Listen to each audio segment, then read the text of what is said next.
statement. Thank you. Good morning, board, staff, and members of the public.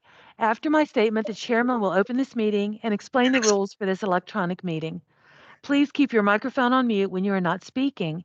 The technical support team may proactively mute participants if the microphone is picking up background noise. Board members should check to make sure the microphone is not muted before speaking. You may text me at 540-336-3948 at any time during the meeting if you need technical support, and an IT tech will call your cell to assist. I now turn the meeting over to Committee Chairman Bonfield. Thank you very much. And I will read the chairman's statement. In accordance with the governor's state of emergency declaration and executive orders regarding the COVID-19 pandemic, the Loudoun County Board of Supervisors, County Ordinance, the General Assembly 2020 Budget Amendments 28 and 137, Loudoun Water will meet today in an electronic meeting in compliance with these special procedures. Only action items necessary to continue operations of Loudoun Water and the discharge of its lawful purposes, duties, responsibilities will be discussed during today's meeting. Reports and other meeting information are available on board docs. Public notice of the meeting and access information was provided on the Loudoun Water website. A recording of the meeting will be available at this link, loudonwater.org/virtual-meeting-recordings. The board members wishing to speak are reminded to press unmute. That includes Jim Bonfils, and identify themselves by name so that staff can accurately capture comments. All items will be recorded, will be recommended to the July 8th, 2021 board meeting. The board secretary will now take the roll call for attendance of the committee members. Thank you, sir. Mr. Bonfils? Here. Mr. Allen? Here. Mr. Campbell? Here. Mr. Sultan? Here. Thank you. I'd also like to acknowledge that Mr. Koblis, Mr. Kelly, Mr. Moody, and Ms. Sursakar are present as well. Well, that's great. Welcome, everyone, to this committee meeting. We have a rather interesting agenda today, the first order of business is to approve the agenda, there's no action items, as you can see, but we're going to do a water quality presentation, and then discuss our next meeting and a little bit about our work through the rest of the year. So with that being said, do I have a motion to approve the agenda? A motion from Marty. Second from Terry. I have a motion and a second. Is there any discussion on the agenda? Hearing none, let's call the vote. Mr. Bonfils? Yes. Mr. Allen? Yes. Mr. Campbell? Yes. And Mr. Sultan? Yes. Unanimous. Thank you, sir. Thank you. So we'll now turn, seeing no action items, we'll turn it over to the water quality presentation, and then we'll start with Ms. Kennel. Well, good morning, everybody. I'm actually going to start some things here with a little bit of an introduction and setting this up. And I think first, just wanted to say, really happy to see such a great turnout. I think we've got quite a few board members, so this is great. I think this will be an interesting topic for everybody. And I just want to start with a couple things in particular with this particular meeting. The second quarter meeting here. This topic, kind of going back over the last couple of years, we've had several conversations about the development of this committee, and today's a great example of the type of topic that we've been wanting to share. It's a topic that is a combination of some of the daily activities we're doing, but also looking to the future, and really this is the sustainability and well-being of the service we provide for our customers that we don't often get a chance to share through the traditional committees with the CIP and finance. So, I think it's a good example of the kinds of topics that we'll be continuing to bring to this committee. We've had several meetings with this with the Water Resources Committee. We've included the special topics, and in particular Reservoir Park. We don't have that on the agenda today. We'll actually be bringing a status update of that to the full board at the board meeting in July. So today's topic is really focused on our water quality activities and programs. You know, it's our history. You know, we're over 60 years old, and but it's really been in the last 10 to 15 years that as we have opened up our facilities with the Broad Run Water Reclamation Facility and Trap Rock, we've really kind of grown up in a sense as a utility. We've talked about that. It's really put us in the public health business in a much higher level than in sort of our longer history. And you know, the issues around water quality have gotten more complex. They continue to be. It takes a lot of our paying attention, but you know, really working on these things. And so, you know, I think some of the themes that you'll continue to hear about today through this presentation are you know, water quality is real. While there are many things we do on our own in terms of some of our sampling and things we're required to do, it's also really done at a basin level. And so you'll hear a lot about how we work together with our partners in the region through the regulatory environment and really paying close attention to this stuff. And so, you know, I think there'll be a lot of interesting things you get to hear about today. And so we really want this to be interactive. If you have questions along the way, happy to we've got several staff here that are involved in this. So you'll hear from a few people today. Pam is going to give the kind of the primary, and then there's a few others that will chime in on a couple of specific areas. So with that, I'm going to turn it over to Pam, and then we're happy to have plenty of time for some discussion at the end as well. Great, thanks, Mark. We want to cover a number of topics with you. The first one we're going to kick off with is this one water philosophy, which is sort of a newish idea, but it is very tangible for us here at Loudon Water. So we want to discuss that with you. Regulatory umbrella. We talk about regulations and permitting with you a lot. We talk about it at CIP committee meetings, and really we want to give you a little bit of a snapshot of how it is just not one size fits all, right? It's very tailored to each instance. And so we want to chat about that. We want to talk about some things that are coming in the future. Mark talked about us looking forward. PFAS, it's in the news. It's in the headlights. And frankly, it's going to be with us for a while. So we want to give you a little bit of background on it. Our regional partnerships are so important to everything we do. Mark touched on it, and we're going to talk a little bit about that and how it lends itself to all of the things that we can accomplish. And then that rolls nicely into communications, and then we have time for discussion. So that's the intent. There's our agenda, and I'm just going to go ahead and jump forward. If you do have a question, please make sure somebody else sees you, because once I get on a roll, it's hard to to get me to stop. The one water paradigm is something that we've been using, this one water term in the drinking water, wastewater, stormwater community for a few years now. And I call it a paradigm or a philosophy. It's just kind of a way that we look at things. And the reality is that as we are required to look at our wastewater and our stormwater in a water quality framework through that water quality lens and make them better and better, removing the nutrients, removing the microbial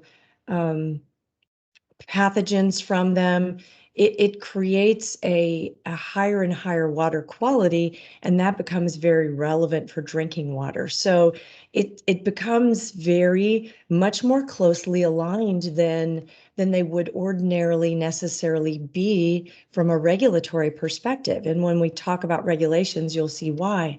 So from a practical perspective, these waters are beginning to overlap quite a bit. And as we have to continue to make them more and more pure or remove more and more contaminants or pollutants from them, they will become more and more closely aligned. So the One Water framework is kind of stepping back from a planning perspective and really thinking about how all of these different waters integrate, how we need to adapt what we're doing. It all lends itself towards being sustainable, and it's a bit transformative, actually. The public health focus becomes more important for all of the waters, even though that isn't what their regulatory frameworks require. And likewise, we begin looking with an ecosystem lens, even through our drinking water paradigm. And that isn't what our drinking water regulations are based upon. So it's very interesting, it's practical, it's pragmatic, and it continues to evolve. It's very relevant to Loudon Water too, and we'll talk about that in a little bit. This is a slide that one of the organizations, both the Water Research Foundation and the One Water Alliance, which is a consortium of associations that have aligned together around this topic to further develop it from not just that policy philosophy level, but to bring it down into tangible things. Tangible, realistic tools, ways of operating that become beneficial. And you can see in this schematic, they've actually, let me move my little head here.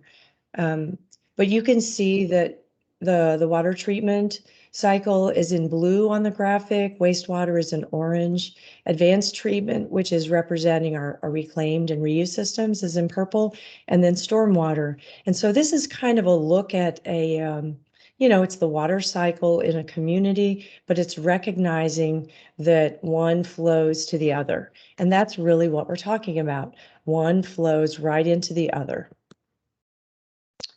In our neighborhood, the Potomac River is central to what we do. It's central to what we drink. Our discharge from the Broad Run goes right into the Potomac River. You know that our treatment facility at Broad Run has been designed so that it provides an incredibly high quality of water because it's basically a source for the Corvallis Water Treatment Plant. And as you know, Corvallis Water Treatment Plant still provides approximately 2/3 of the water supply to our central system customers. So it's very important to us at Loudon Water for very practical reasons. It's important to note here in green, we have the Dulles area watershed, which drains directly to the Potomac. And then we have the Occoquan watershed, which through the Occoquan Basin also ultimately flows to the Potomac, but much farther downstream of the drinking water intakes. So it's in this upstream region where Leesburg and ourselves are kind of at the top of the string of drinking water intakes. And then you see the others. I'm going to show you really quick with my little cursor here. You've got the Fairfax Corvallis water intake, and then you flow on down to the WSSC Potomac plant intake, and you flow on down to the Great Falls intake, which is the Washington Aqueduct intake, which supplies Arlington, DC, and is still a supplier to the older areas of Falls Church, which is now part of the Fairfax water system. And then the Washington Aqueduct also has an additional intake even farther downstream. And so that one provides supplies the same sources. It's just a backup secondary intake. And then the Blue Plains facility, as you see, is discharging to the Potomac, but it's below the tide, the head of tide, and it's much farther downstream of all of the drinking water intakes. And that becomes relevant in this one water paradigm. The Potomac River becomes very relevant in the Potomac, in the paradigm we're talking about. So let's hop over to this conversation about the regulations that we need to comply with. The two central ones that we're showing you here, the Safe Drinking Water Act, is the principal set of regulations that we need to operate under for our drinking water program, the public water supply aspects.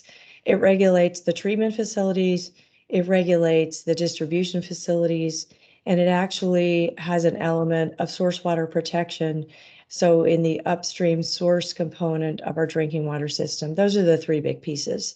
You have your source, you have your treatment, you have your distribution system, and those are the regulations generally that regulate those. I also have shown here the groundwater rule, and that has to do with all of our groundwater systems that are not, in fact, part of the central system. We're going to switch over here, and these are implemented by the Virginia Department of Health, the primacy agency. So on behalf of EPA, they implement all of these regs for the water utilities in Virginia. The Clean Water Act, federal legislation. This is implemented by DEQ in Virginia, and this takes a form in many different types of regulations that fall under the Clean Water Act. It's different. It's implemented differently from the Safe Drinking Water Act. It's more topical than it is by separate rule under the Safe Drinking Water Act. Each one of those R's stands for a rule. The Clean Water Act is really implemented through programs and different permit programs. And so BPDS regulates many different programs, and some of those I've listed there: biosolids, wastewater, reuse, stormwater, even pretreatment wrap up under the VPDES rules. State of Virginia has its own rules in addition to the federal rules. The Virginia Water Protection Permit's really important to us. That's the one that regulates our withdrawal from the Potomac River. It's actually incorporating a number of other federal rules into it. It's actually a nice knitted together rule, if you will. So it also involves requirements from other agencies in Virginia, and that includes the Virginia Marine Resources Commission, Department of Game and Inland Fisheries, Department of Conservation and Recreation. So there's other things that actually wrap up under the Virginia Water Protection Permit program that cover aspects that are of interest to other state agencies in Virginia. Under the county rules, some of the ones that really impact water quality have to do with zoning and land disturbance and grading and stormwater. And even though it is a Virginia stormwater management program, it is implemented at the county level, and there are stormwater pollution prevention plans that also roll up under it, and they actually have their teeth in federal legislation under the Clean Water Act, but they too are implemented specifically by Loudoun County. So any one facility that we are developing that has grading and touches a stream, touches a wetland species, impacts more than a quarter acre of wetlands, is going to involve any combination of these regulations that we have here. And each one of those situations is very customized. And so it wouldn't be useful to go through all of this with you. It's just, you need the knowledge that there's a lot of regulations that we need to juggle, that these water quality regulations are fundamental to what we do. It's fundamental to the permitting. When we talk about permitting with a CIP committee and we have a line item for permitting, it can mean, so very many different things. So it's really, if you really want to know, we would need to describe for you what some of the specific requirements are for the very specific instance that we're obtaining permits. So let's talk at a different level about some of our water quality partnerships, because outside of the regulatory paradigm, the way that we really accomplish things, because we live in a basin, in the Potomac River Basin, and that's where our drinking water comes from, and that's how our wastewater program is regulated, because we're discharging into the Potomac River. We have these regional partnerships that are all kind of founded on the Potomac River. We have the ICPRB we've talked about, and last meeting we chatted a bit about ICPRB. We talked about the DWISP, the Drinking Water Source Water Protection Partnership, and what it does and how it involves all of these, I think I told you 25 different organizations are aligned in our DWISP, and 15 of them are water utilities, and the water utilities are Virginia, Maryland, DC, federal, Washington Aqueduct is federal, and it includes West Virginia utilities. So we're going all the way up the main stem of the Potomac into West Virginia, spinning into Berkeley County, and others are members of our DWISP. EPA is a member of our DWISP. DEQ is a member of our DWISP. Health Department's a member of our DWISP, and others. So we have regulatory as well as non-regulatory ICPRB and COG. Talking about COG, we hinted that COG does a lot of things. COG is really good at kind of getting the elected officials together. They're very good about the Potomac Basin. I think it's either this week or last week. Sue can give you more information on that. But there was the Chesapeake Bay week where we did a lot of social media efforts, and COG is the group that kind of organizes us and leverages that aspect. When we look at water quality and we want to think about things that are down the road and we want to be prepared, Water Research Foundation is really super key to that. And, it's even more powerful these days because the research committees or associations, the foundations actually merged. And so the Water Environment Research Foundation and what used to be the Water Reuse Research Foundation, those two merged. And then they merged with what used to be the AWWA Research Foundation. And now it's known as the Water Research Foundation. And, that gives us great leverage when we go to EPA and other federal agencies and say, we need grant funding or we need funding for water research, because we come as a united front.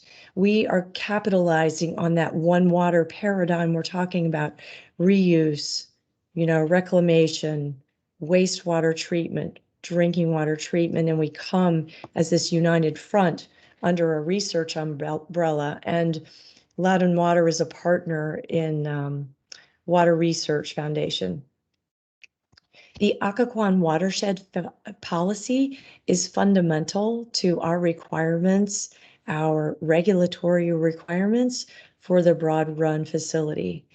We have a workshop planned for you later in June, the wastewater workshop, and we're going to get into that in more details. And we're hoping that some of the kind of the background foundational information that we talk about today will kind of help prep you a little bit for that wastewater workshop. We wanted to feature just for a moment our compliance services, because you may or may not know that we have an in-house laboratory, and it does a lot of work for us on the operational side as well as the compliance side. We have field staff that collects distribution system samples. They collect reservoir and surface water samples. We sample within the wastewater plant at Broad Run and actually run laboratory analysis for operational modifications for them. We have samples that are collected at all of our remote facilities, the community systems, the community wastewater systems, the community groundwater systems, and we either run those samples at the lab, or the lab is the facilitator for packaging, transmitting them to other external laboratories, and then they monitor the results. All the results come back into the lab. We have a quality control and quality assurance officer, a new role that we implemented last year because we actually stepped up because of the number of customers that we now have, the number of connections. We are required to collect more samples than we used to. So we have a bigger load internally and externally for our laboratory systems. So we do a lot there. We have a great team of people. I think we have 12 folks tied to this compliance, water quality, and laboratory services. And gosh, before 3 weeks ago, the compliance department and water quality rolled up under Pam, and we reported to Mark under administration. And now with my move over into engineering, Kathy Cogswell is still the manager of compliance, and that group reports directly to Mark in the Loudon Water organization. Moving on, we want to talk about an example of a water quality topic with you. But before I jump into this, I want to take a pause and see if anybody has any comments or questions on the first part of this presentation.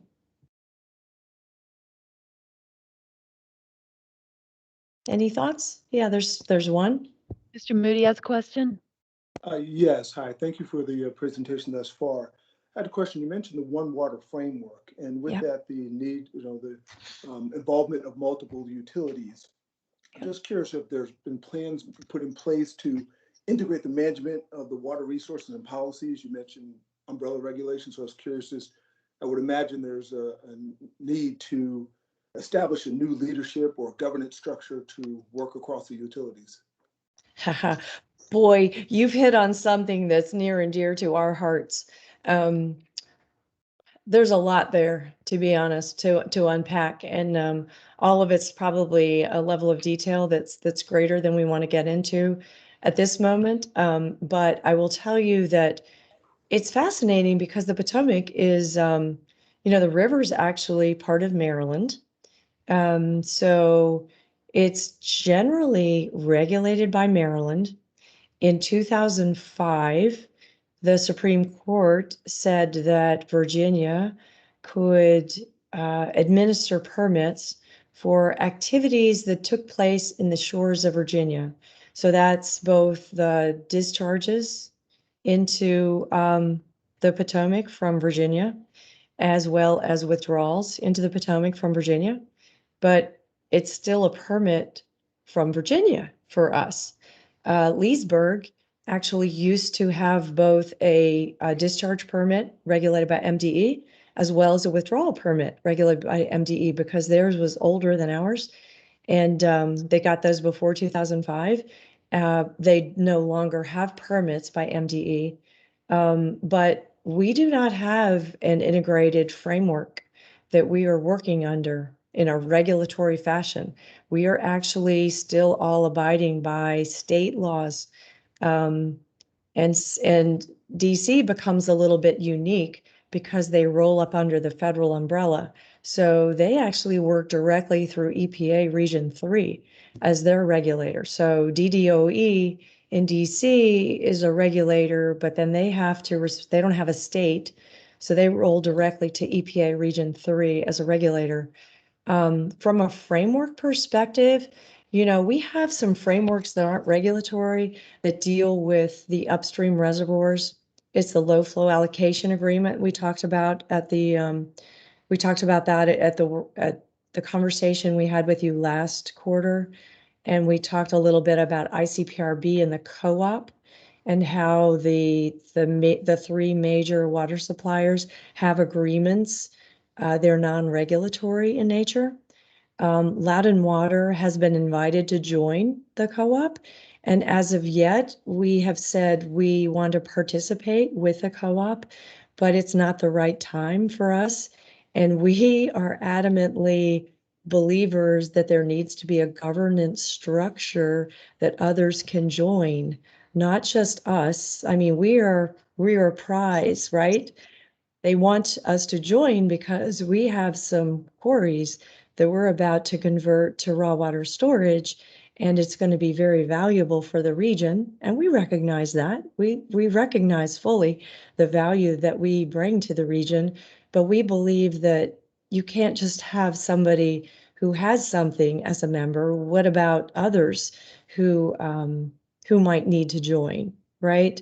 So Loudon Water has taken a stance that we believe that the structure, that the governance needs to be changed to allow others to join.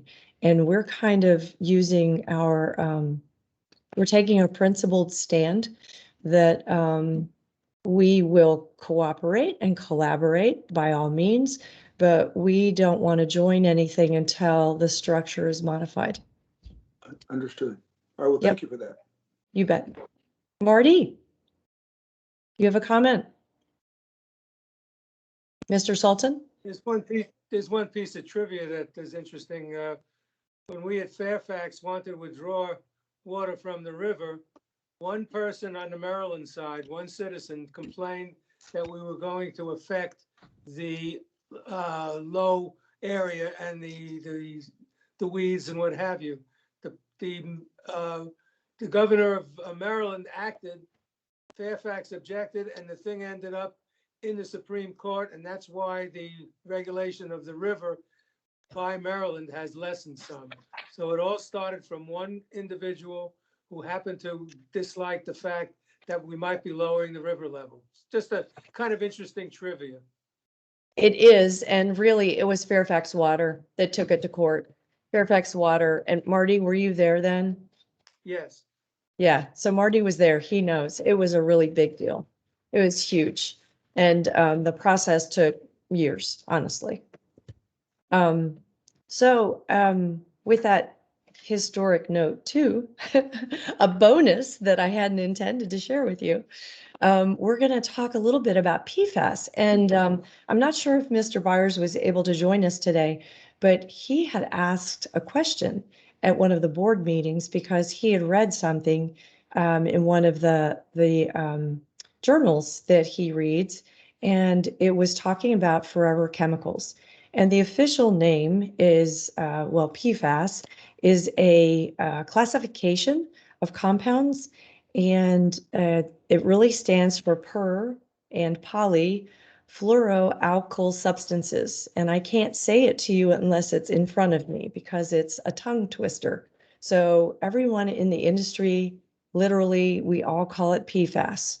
So the PFAS, PFAS, when you say it that way, it's talking about the whole umbrella of different compounds. You're going to see a couple of other acronyms that are more specific. There are two that are being regulated, and they're PFOA and PFOS, but they are two of the individuals that roll up under this big category that we call PFAS. They all have unique properties that are lovely, that are why they're pervasive. The stain repellents, the flame retardants, the non-stick, the water resistant, it has changed our lives, right? Just changed our lives commercially. And so that is why they're ubiquitous in our environment. They are, they're known as forever chemicals because they don't break down. They do not occur naturally. These are manufactured. They were, you've got to appreciate that when they were stumbled upon, it was like, oh my gosh, this is a huge advancement in society. This is like Jetsons stuff, right?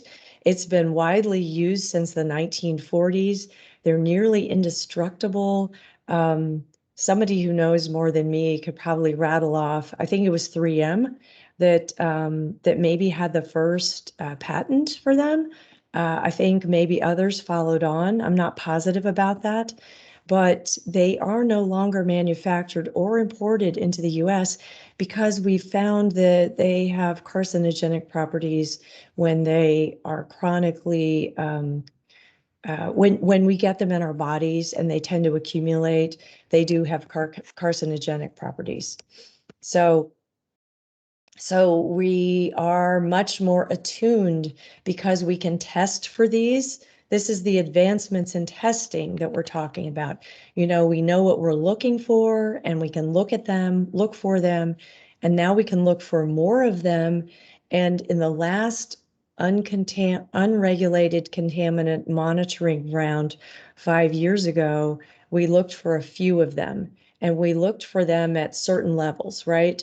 And now we've come up with procedures that we can look for them at even lower parts per trillion levels. So we're going back in this next round of unregulated contaminant monitoring, which is essentially an occurrence study, and it's a federal one. We're going to look for them at even lower levels, and we're going to look for them for more of them because we just don't have the data to understand from a drinking water perspective what the levels are in our drinking water sources. So we want to know what they are in the we want to know what they are in our sources, and EPA and our primacy agency, they're regulating what they are in our drinking water system. So after treatment. But we, looking upstream, want to know what they are coming into our plant. So if you had to say, how do they get into the cycle? It's one of these pictures where, because of the properties that I told you, you recognize that everything that we wash in our washing machines washes off the flame retardants, the stain repellency. It washes it off. It goes through our wastewater streams into our wastewater plant, and then it gets removed. Likely it's getting removed. And so if it's not removed, it goes through our effluent back into the river. If it does get removed, then it goes into our solids and it gets, utilized elsewhere. So it's really a cycle, but because they're not destructible, they are going somewhere. I want to jump at this point and talk a little bit about what's going on in Virginia. And Jessica Edwards-Brandt is our Director of Water Operations. And Jessica is on a committee, a stakeholder group that the health department convened because the legislature required it. And they have some deadlines. And Jessica's going to tell you a little bit about what she's doing and what the deadlines are, and kind of who else is doing this in Virginia. So I'm going to pop over and let Jessica talk for a bit about the VDH committee. Good morning. So I am a working member of the Virginia Department of Health PFAS work group committee, and I represent Loud Water as a large drinking water utility on this committee. And in October of 2021, the VDH work group was formed, the committee was formed, and it's about 30 members from across the state, including drinking water utilities, industry representatives, advocates, and also VDH employees. But the main objective of the work group is to study the occurrence of 6 specific PFAS compounds of interest. I will say that over the time of this committee, we're interested in a lot more than 6, but the initial focus was really on 6 PFAS compounds. And so the results from this occurrence evaluation, that is the main focus of this work group, will inform if there is a state regulation for PFAS is necessary. So within the larger work group, 5 sub-work groups were formed to further identify and evaluate impacts from PFAS, and each member of the work group sits on several sub-group committees, and we all meet monthly. So I sit on the Policy and Action Committee, the treatment subgroup, the treatment subgroup, the Policy and Regulatory Action subgroup, and also the Occurrence and Monitoring subgroup. So the most important part of this endeavor is to determine and understand the occurrence of PFAS in Virginia. And so the working group identified the largest waterworks based on population, the location of their surface water intakes and the groundwater wells, the location of potential and known industrial discharge locations like landfills and airports, certain military bases and military airports, and then the other known contamination sites.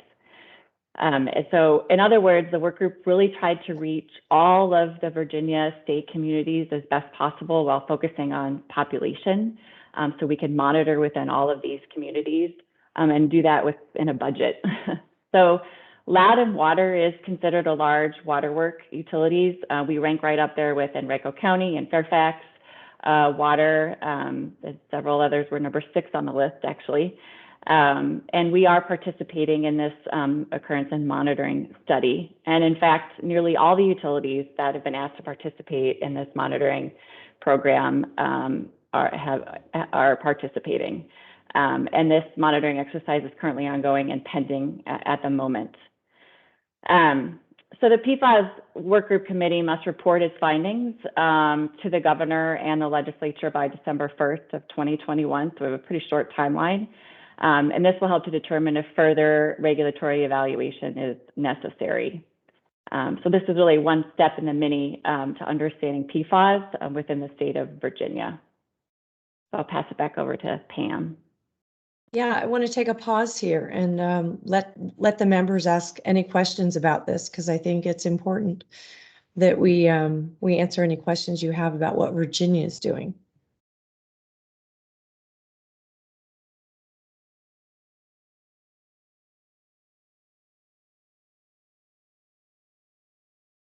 Terry. Dear Allen has a question.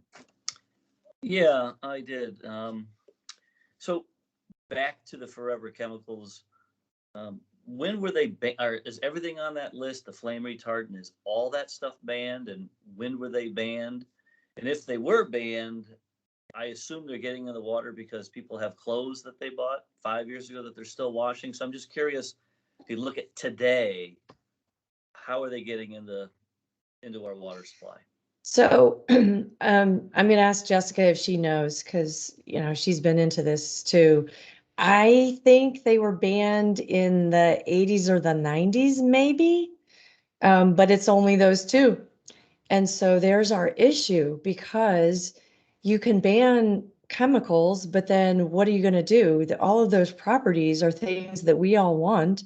And so it just makes the chemical industry put their entrepreneurial hats on. And so they come up with replacement chemicals, right? And so the problem with replacement chemicals is that we don't know about them. So there's a lot of lingo going on about the long chains versus the short chains. So the thing about the two that have been banned is they're these long chain chemicals, which actually means that they're removed easier in our treatment processes than the short changed chemicals. So all of the replacement chemicals that are being generated to replace the ones that are banned are short chain chemicals. So we're like, dang, are we like creating a worse situation because we have, other chemicals that are replacing these, and we don't know much about them because they're new and they're short chains. That means they're harder to remove in the treatment processes that were being used. But there's like 4,000 of these chemicals, to be honest. And no, it's only two of them, to my knowledge. The PFOA and the PFOS, I believe, are the only ones that have been banned. Jessica? Yes, that's correct. That's correct. Yeah. Do you know the years? Am I generally right? Was it 80s, 90s? I think it's closer to the 90s, but I'd have to double check. Yeah, I think we're right. I think it's closer to the 90s, to be honest. But it doesn't seem like it really matters because if they're indestructible, right? And they've got replacements too. So right. Okay, thank you. Yep. So I think you get the picture, though, that the water community is really focused on this. And I actually want to share something in the next slide. It's not on here, but I want to talk to you about what EPA told us yesterday. Uh-oh. I have to try my click. Oh, I double clicked. Go back up. So this week, the American Water Works Association is having its annual conference, and it's having it virtual. And yesterday, the executive director, David LaFrance, had a fireside chat with Radhika Fox, who is oh my gosh, I tried to say it yesterday, and it's a really long title. She is the deputy administrator for water programs, I believe. I might have lost out a couple of pieces there for EPA. And she's part of the new administration, right? And so under the previous administration, there was a PFAS action plan. And so it engaged all of the federal water entities, and there's a lot of them, kind of working together, acknowledging that this is a large, ubiquitous issue that we need to deal with. And it's like the drinking water is just the point of this spear, if you will, right? But all the issues and the problems and the ways to control it are way upstream before you get down to the Safe Drinking Water Act. They're back in the toxic control. I can't remember what TSCA stands for, but it's way back up there where you get to the regulations that the chemical industry has to follow, right? When they create a chemical and they put it on the market, and they have to track releases of it. So, EPA recognizes that in order to control these things, these new chemicals, that they're going to have to monitor them starting at birth, right?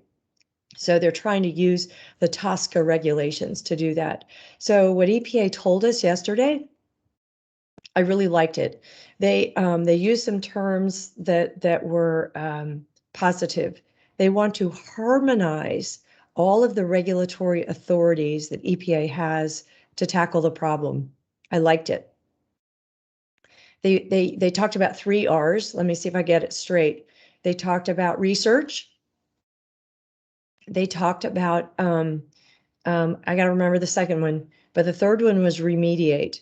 Remediate is because we recognize that there are systems, drinking water systems, that have problems. A lot of these are groundwater systems because it's ended up in the groundwater and no one realized it.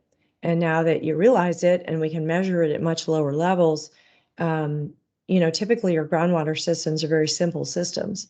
Typically the water is of high enough quality that you kind of zap it with some chlorine, disinfectant, and it's good to go. You don't have to go through a filtration process. You don't have the advanced processes of ozone that we have at a surface water plant. So, but when you have these known contaminants, pollutants in there, now you're going to have to use one of our other advanced processes like granular activated carbon probably to remove. There's other processes too, but you're going to have to use something that's much more advanced. And so EPA is involved in their remediation.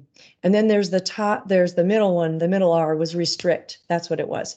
And so restrict is all about restricting use, restricting production. I think this gets back to what you were talking about, Terry, is, can we restrict how we use these things so that we aren't creating more problems with these new chemicals that are replacing the ones that we recognize are problems. So the 3 R's, right? Research, restrict, and remediate, and harmonizing the regulations. EPA has said that later this year, probably the end of the year, I think, is what they were intimating, they're going to come up with a revamped strategy. So they're moving ahead with the drinking water regulation of the 2 chemicals that we've been talking about, PFOA and PFOS. But they're going ahead with this other strategy that's more strategic in nature, trying to harmonize their regulatory authorities, which I think is very, very positive. So the summary here is that I hope that you can see that we are on top of this issue. We recognize the potential, the problem issues. We've been conducting our own internal research. We first wanted to prove that because the testing it's at such low levels, honestly, the clothes that you wear could potentially contaminate the samples. So we wanted to make sure that our staff could safely collect the samples without contaminating them. They're very careful what they wear that day that they collect these samples. They're careful what they use on their hands, what gloves they use when they process, when they pour everything into the bottles and capture it and cap it off. They're very careful about that. We ran triplicates so that we could assure ourselves that we could do this without contaminating our samples. And we were successful.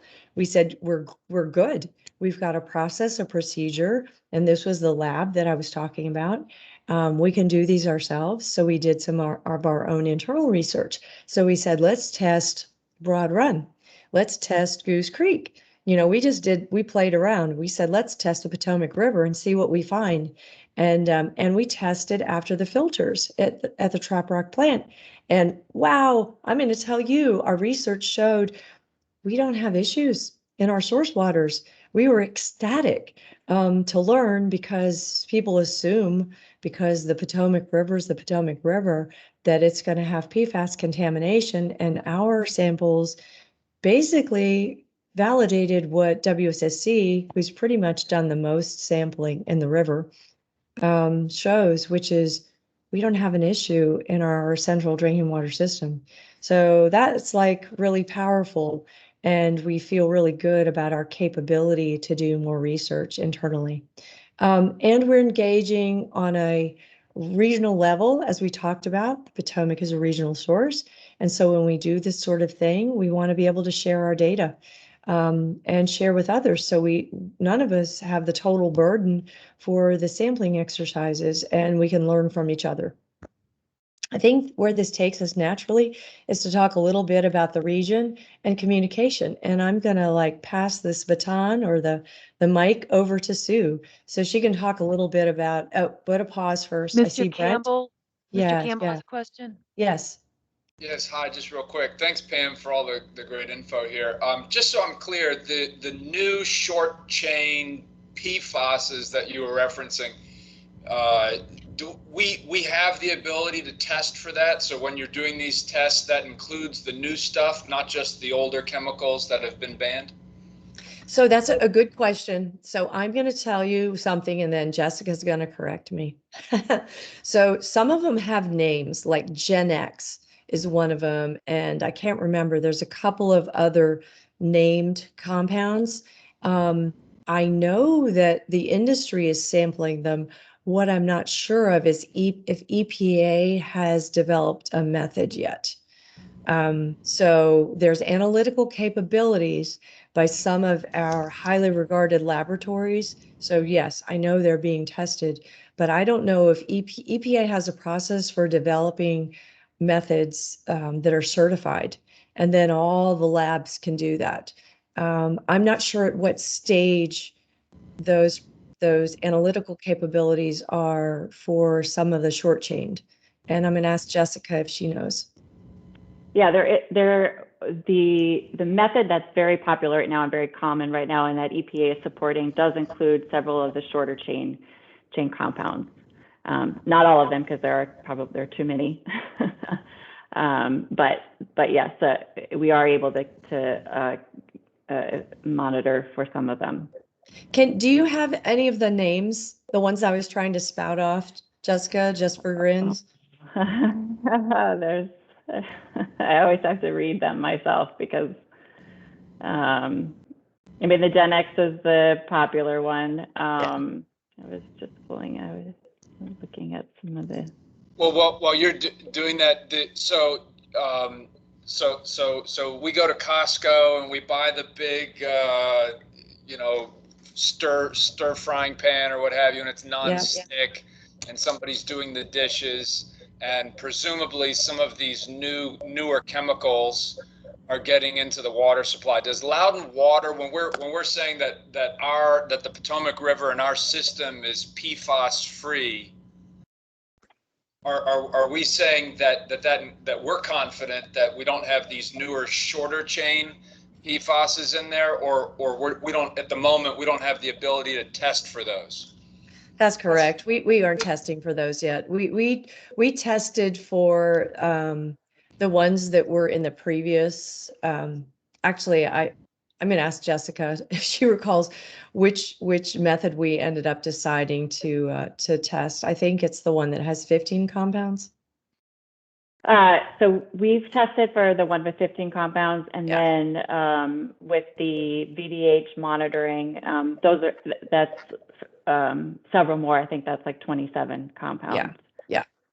So we are using the method. Our research, we used the one with the 15 compounds because it was comparable to something that we tested on our groundwater system. So we wanted some comparables. And then the health department is using a different method so that they can capture a number of more compounds. Costco. So here's something I want to respond to in what you asked. When I go in there and I'm doing the same thing, I'm trying to determine, is this nonstick pan? What is the surface? What is the chemical? I actually have on my list to do's I was going to call a couple of the manufacturers, hey, you say your TFOW is PFAS free or PFOA free. What does that really mean? What are you using? And I, to be honest, I haven't done it yet, but I'm going to, because I don't think we know. It's not on there. They're only listing the ones that are banned, right? So it's like, we really don't know what's being used. I don't know what's being used on the surface of those pans. I know that this stuff is used in pizza boxes. You know, when you have nonstick surfaces in your pizza boxes, something's being used for that. Think of all those lined paper carryout stuff that we get. You know, we say that we don't like the what's the white one that's non-destructible. We're banning that, but honestly, that didn't have a public health risk. It has a non-degradation risk, but the replacement is a lined paper container, and the lined paper container is being lined with some kind of a product that is probably one of these compounds, frankly. So I would say don't microwave in those, right? Yeah, we're one of those families that like did away with the microwave. We don't have any nonstick anything other than like cast iron and carbon steel, and we're one of those. But so when we're thinking about this, we can have confidence that these older chemicals that were banned in the 80s or 90s, that's not in our system. That's correct. And we also know since they were banned that they're not in use today like they were in times past. So that's correct. We would expect there's a lot fewer of those chemicals floating around. But that's correct. It sounds like it's reasonable to expect that many of these replacement chemicals that have been used in similar applications, raincoats, cookware, whatever, that there could be newer compounds that aren't yet identified formally as carcinogenic, and maybe they're not. We just don't know, right? It's just a question mark. That's correct. And we don't have the ability to test for those either. So it's reasonable that there could be newer compounds similar to the older ones that are in our water. We don't have the ability to test for them, and we don't know for sure that they're carcinogenic or not. So there's just a big question mark on all that. And what you just hit on is so key to EPA, because EPA is very, the process that we've developed as an industry to develop federal regulations is very robust. Okay. And so it always comes down to the toxicology, which is what you're talking about. It's they're not going to regulate it if we need to have some of the studies that show the carcinogenic nature, because if it's not, then why are we regulating it?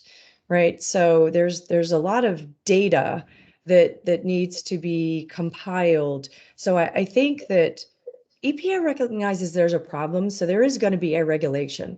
But the other kind of complementary thing that you said is that PFAS free. And so I want to be sure that I say this properly, that if there's something there, it's below the detection limit. And so these new methods have really, really low detection limits. I think it's 2 parts per trillion for some of them. And Jessica, again, jump in and correct me if I got it wrong. But that's right. Is it right? It's very low. So it's possible that they're there. I can't say they're PFAS free, but I can say they are below the method detection limit, which is very positive, because obviously the point that it's going to be regulated at is much. Jessica, give me the numbers that are being bandied about. 20-ish? Yeah, I think 13 is the lowest right now in New Jersey, which is incredibly low, and they're really struggling on how to handle that, the water utilities there. Mm-hmm. Yep. So that's what we're looking at. So that's considered incredibly low. The health advisories right now are set at 70 for a combination of the 2 banned compounds. So Jessica's talking about a number that's for just one of them. So if one was 13, maybe the other one's 15. So you put it together and that's 28. So a combination of around 30 is considered very low. And I'm telling you that it's less than 2. So we have confidence as it pertains to these identified known carcinogenic PFAS. Yes. We just don't have the ability to test, nor has it been determined that these new short chain compounds are carcinogenic. And even if they were, we don't have the ability to test for them right now. Correct. That is correct. Okay. All right, cool. Thank you. Sort of a Mr. bummer, though. Sultan?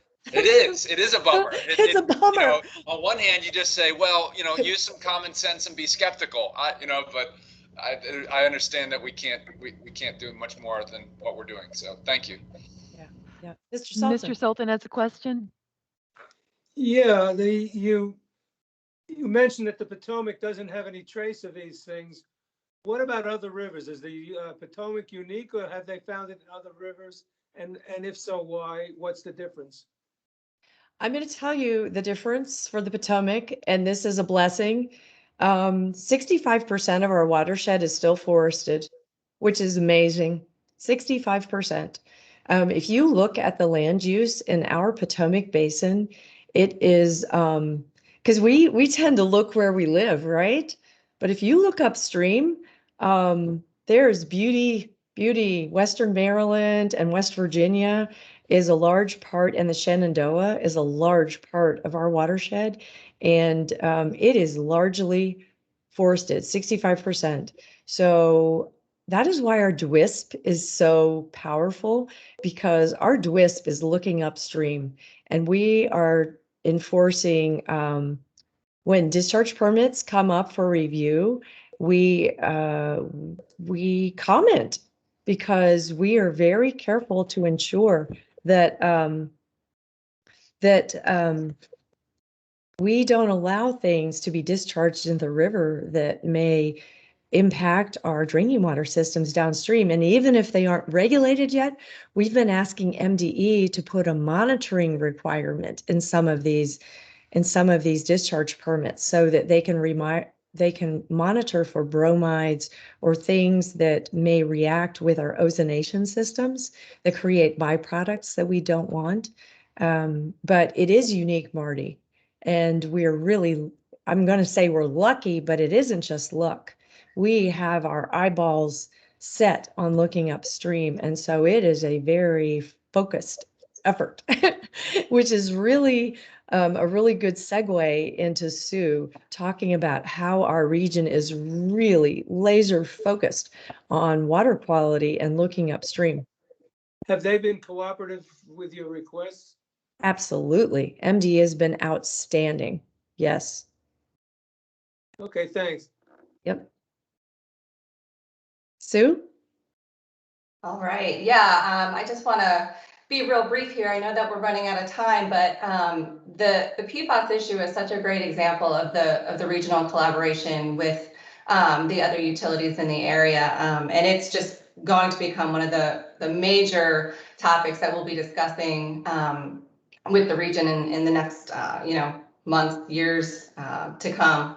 But I just wanted to touch on real quick, because as you know, we have a robust education and outreach program that educates, informs, and engages our customers and stakeholders about the value and importance of water. And not surprisingly, water quality is one of the major themes that runs through most of our programming. And typically we educate our visitors through, as you know, the aquiary, school events, civic events, HOA and community events. But we're also involved in these regional and national water quality campaigns that you see here on this slide. And Pam mentioned earlier our work with COG, and we're a part of the community engagement campaign with COG. And what that does is it really gets the regional utilities together to amplify our voices on some of these issues. And then most of these, they really target the public on how they can do their part to preserve and protect water quality. And then one of the other educational tools we have is our water quality report. Pam, if you want to advance that slide so we can see what it looks like. So also known as the Consumer Confidence Report, or CCR, we publish this report each year as a requirement under the Safe Drinking Water Act. And you'll recall Pam's neat little umbrella graphic that this falls under one of those regulations.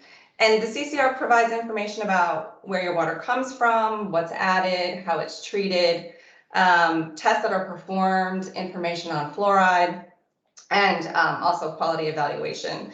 And not only does it cover those topics, but it's an educational tool that informs the public on how they can participate in decisions that affect the water quality of their local drinking water sources. And so this is a requirement, as I said, and we have to notify our customers by July 5th every year with this publication.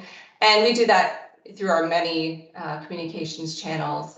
We put it in our bills, it's on our website. We have hard copies at our building for people who come in and request it. And funny story, we do have one customer every year, right around the mid-July, he'll come in and he'll ask for the paper quality or paper copy of the report. So that's really all I had. I wanted to be real brief, but I know that we have some time left for some questions and discussion. Yeah, any questions for Sue specifically to the educational campaigns? And if not, we're just going to open it up for questions on anything that we've talked about. Jim Bonfill's favorite slide. It's one of them. It's one of them. Mr. Sakar, you're muted. I'm so sorry, I was talking to myself. Good morning. This is Thank you. Angeline, and I just want to take this opportunity. I don't have a question, but I just want to give an applaud to all our presenters, Pamela, Sue, and if there's anybody else that I didn't really quite catch the name. It was a beautiful presentation. I just couldn't take my eyes off and my ears off. Everything you discussed, everything was so detail oriented, and I just want to thank you very much. I mean, I don't know about the others, but I captured a few things, but it was just something that stayed with me. So thank you. Thank you very much. We appreciate it. And I think I might have mentioned there's a lot of staff that was involved in pulling the slides together for us. So, you know, the few of us are representing many people who really wanted to get this message forward to you, the board members. Of course, Pamela. And please, you know, I just want to thank all the staff and all the people, you know, big or small, no matter what type of work they put in there and what an incremental level or what scale, please do thank them. I know it's a team and we don't get where we are without our team. So thank you so much. Thanks. We really appreciate the effort that everybody put into this presentation. So thank you so much. Great. We will pass that along. Thank you.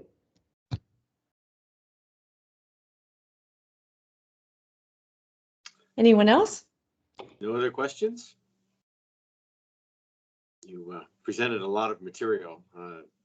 You know, it's going to take a little time to digest it. Thank you for also posting the slide deck. So yes.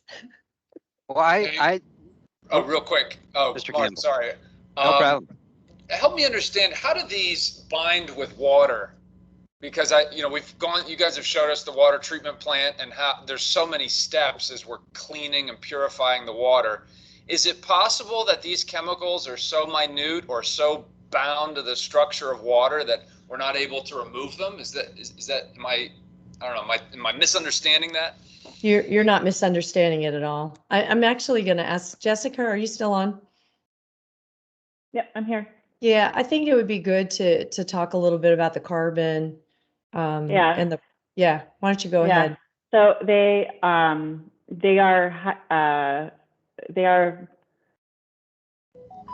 water hydrophobic, but they because they are water resistant. Which means they're water resistant.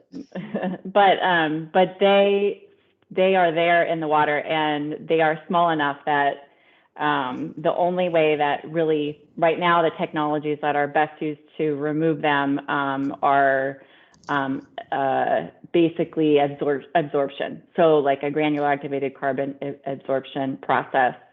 It will adhere to the site on the GAC, or the granular activated carbon. So much like what would happen in like a Brita filter. We also have GAC filters at Trap Rock. But you have to have the water in contact with the carbon for a specific amount of time for it to remove that chemical. So there's a science to it. And a lot of the chemicals react differently. So some of the long chain ones are a little bit easier to remove with carbon. The shorter chain ones a little bit more difficult.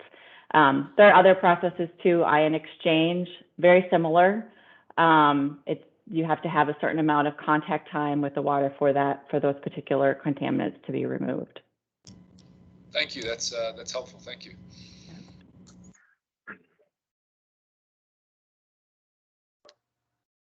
Mark, did you want to say something? I think you were starting to say something.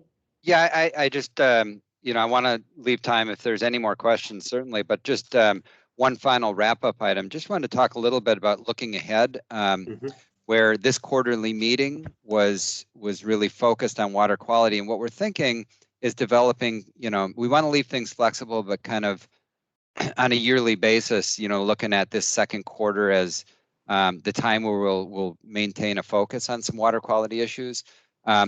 Looking ahead, the third quarter meeting will be in the September timeframe. We'll work with Chairman Bonfils more specifically on that date as it gets closer. But right now we're targeting that the focus of that one will be some of our water supply issues, and share some thoughts on that. It's typically the time of year when we're really paying attention. If we have drought conditions, that's the more common time we'll do that. And all of our activities with monitoring, and again, working closely with the region. We're looking at the flexibility of our own different sources we have, and how we kind of plan and are looking at that both, you know, current and into the future, but again, how we collaborate with the region. So again, just a look ahead, and again, if other ideas come up, we'll certainly be able to be flexible, but we're targeting some water supply issues for the third quarter meeting. Thank you.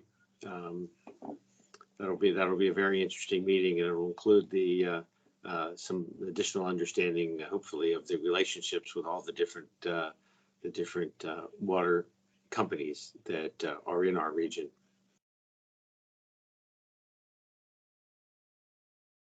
So, are there any other questions?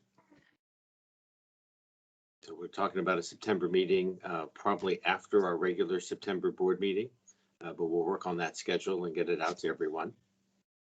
So with that, we have no action items on our agenda for today, or anything to refer to the board, except for this report, which is of course posted, and the recording will be available to anybody that wasn't able to attend. If there are any other questions, then I think it's time for a motion to adjourn.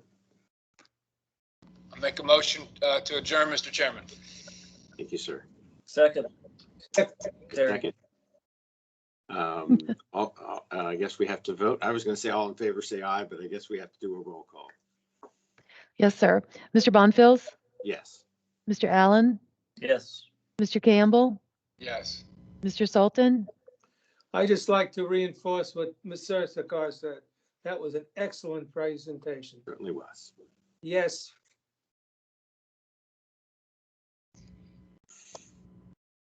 Thank you, sir. Adjourned at 9:13 a.m.